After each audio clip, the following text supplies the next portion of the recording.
ಇನ್ನು ಬಿಕ್ಲು ಶಿವ ಕೊಲೆ ಕೇಸ್ನಲ್ಲಿ ಭೈರತಿ ಬಸವರಾಜ್ ನಾಪತ್ತೆ ವಿಚಾರ ಬೆಂಗಳೂರಿನಲ್ಲಿ ಗೃಹ ಸಚಿವ ಪರಮೇಶ್ವರ್ ಅವರನ್ನ ಈ ಬಗ್ಗೆ ಕೇಳಿದಾಗ ಏನ್ ಕ್ರಮ ತೆಗೆದುಕೊಳ್ಬೇಕೋ ಸಿಐಡಿ ಅವರು ತಗೋತಾರೆ. ಸಿಐಡಿ ಅವರಿಗೆ ನಾವು ಹೀಗೆ ಮಾಡಿ ಅಂತ ಏನು ಹೇಳಕ್ಕಾಗತ್ತಾ? ಹೇಳಕ್ಕಾಗಲ್ಲ. ಕಾನೂನು ಪ್ರಕಾರ ಅವರು ಕ್ರಮ ವಹಿಸ್ತಾರೆ. ಏನ್ ಕ್ರಮ ಆಗಬೇಕೋ ಸಿಐಡಿ ಅವರು ತಗೊಳ್ತಾರೆ ಅಂತ ಬೆಂಗಳೂರಲ್ಲಿ ಗೃಹ ಸಚಿವ ಪರಮೇಶ್ವರ್ ಹೇಳಿಕೆ.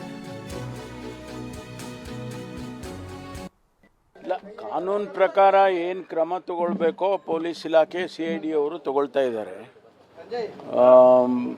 ಅವರಿಗೆ ನಾವು ಏನು ಹೀಗೆ ಮಾಡಿ ಅಂತ ಹೇಳಕ್ಕೆ ಬರೋದಿಲ್ಲ. ಅವರು ಕಾನೂನು ಪ್ರಕಾರ ಏನು ಮಾಡಬೇಕೋ ಅದನ್ನು ಮಾಡ್ತಾ ಇದ್ದಾರೆ.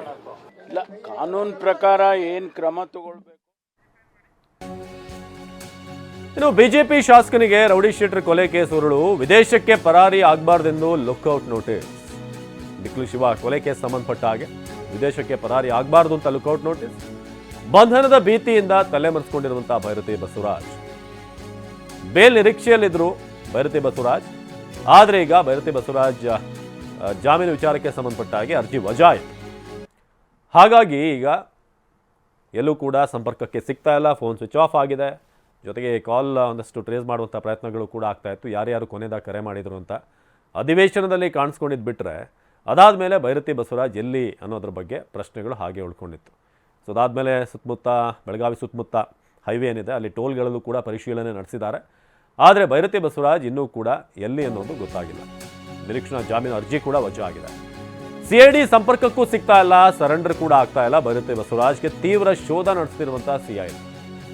ಭೈರತಿಗಾಗಿ ಗೋವಾ ಮಹಾರಾಷ್ಟ್ರದಲ್ಲೂ ಕೂಡ CID ಹುಡುಕಾಟ ನಡೆಸ್ತಾ ಇದೆ. ಸೊ ಎಲ್ಲಿ ಭೈರತಿ ಬಸವರಾಜ್ ಅನ್ನೋದೀಗ ಪ್ರಶ್ನೆ. CID ಸಂಪರ್ಕಕ್ಕೂ ಇಲ್ಲ, ಸರೆಂಡರ್ ಕೂಡ ಆಗ್ತಾ ಇಲ್ಲ.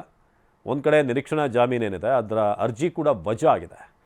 ವಿದೇಶಕ್ಕೆ ಪರಾರಿ ಆಗಬಾರ್ದು ಅಂತ ಲುಕೌಟ್ ನೋಟಿಸನ್ನು ಕೂಡ ಹೊರಡಿಸಿದ್ದಾರೆ. ಸೊ ಅದಕ್ಕೆ ಭೈರತಿ ಬಸವರಾಜ್ ಎಲ್ಲಿದ್ದಾರೆ ಅನ್ನೋದು ಈಗ ಕುತೂಹಲ ಮೂಡಿಸಿದೆ. ಹುಡುಕಾಟ ನಡೀತಿದೆ ಗೋವಾ ಮಹಾರಾಷ್ಟ್ರದಲ್ಲೂ ಕೂಡ.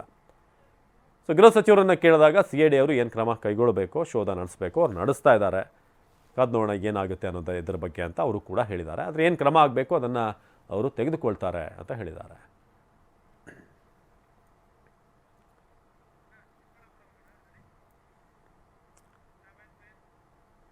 ಇನ್ನು